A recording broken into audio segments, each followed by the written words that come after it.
What's morale like here? Morale is wonderful. I mean, inside the camp, I think that it is quite distinct from what is also being reported and from what's being outside the gates of the school. Inside, people are, it's a wonderful community. It's like its own little society with food. People cook for each other. People take care of each other.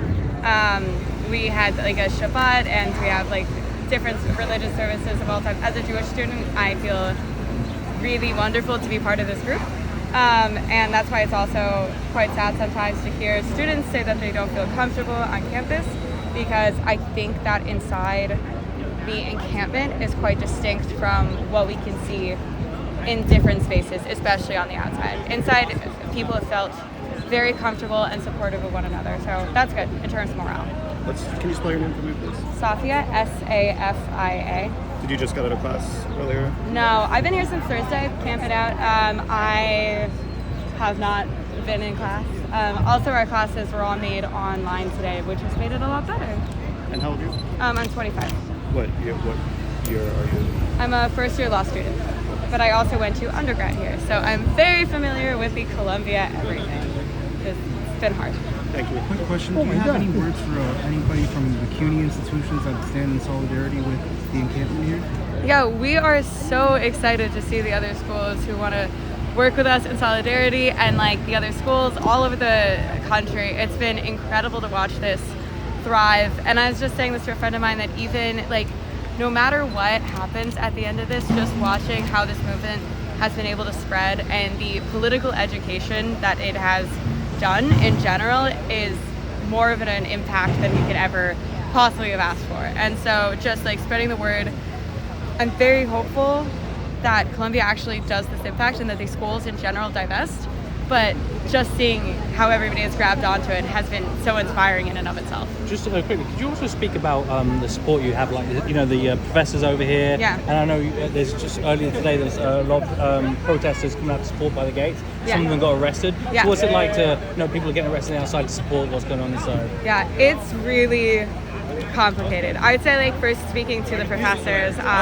it's been really cool to see the professors step out in front of us. We see the walkout happening right now. Earlier today, The Intercept published a faculty support letter, and it turns out there's like dozens of teachers, permanent faculty, especially at the law school and elsewhere, that have vocalized their support, and it's wonderful to see that. I still think the professors in the administration need to step up way more than they have. I want to hear professors' names. I want more of those letters. I think that it's good to see that, but their students are getting arrested.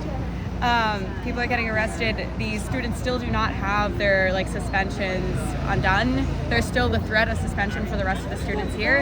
I want to make sure that the professors are fighting for their own students. The protesters outside, it's such incredible energy. It's wonderful to have the support and know that people are there fighting for us.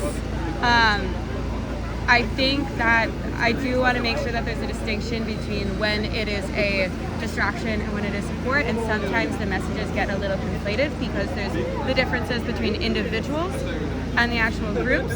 But for the most part, we're very grateful for having this external support, having the support of other schools, having the support of people all over in different groups and professors and administration. And it's wonderful. It's just that when sometimes the messages get cross-wired, then it gets a little complicated for us. But overall, it's been a really wonderful influence, I think. We get your name one last time? Safia, Safia. Perfect. Thank you so much, Safia. And final question, are these suspensions indefinite or do they have an end date? They're not clear at this point. So it's unclear. Right now, I believe that they're indefinite. I don't know that much. However, I will say that there also are a lot of arrests are happening right now. There's some Columbia alumni actually working at certain law firms that are now going up against the students who have been charged, which I find very disturbing in and of itself. And the Columbia is not defending them nearly as much as they should be. So not only are there the suspensions pending, but also the arrests and other things like that. So we're working on it. And I heard you mention that you're a Jewish student as well. Have you experienced any backlash, or what has your experience been standing in solidarity with the encampment? I think that there's a wonderful Jewish community here on campus that are supportive of this, that are working for the Palestinian cause because we understand that it is not contradictory. And I'm really glad to see the students here.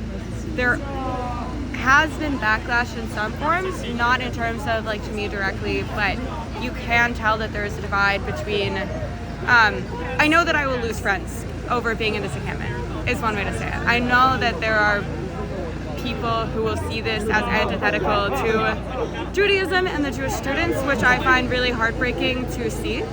And to understand that people do feel unsafe in some ways, and I understand the premise of why, but it is heartbreaking to see because this is such a multicultural space and such an accepting place that it's rough to see my peers and Jewish friends of mine who now see it as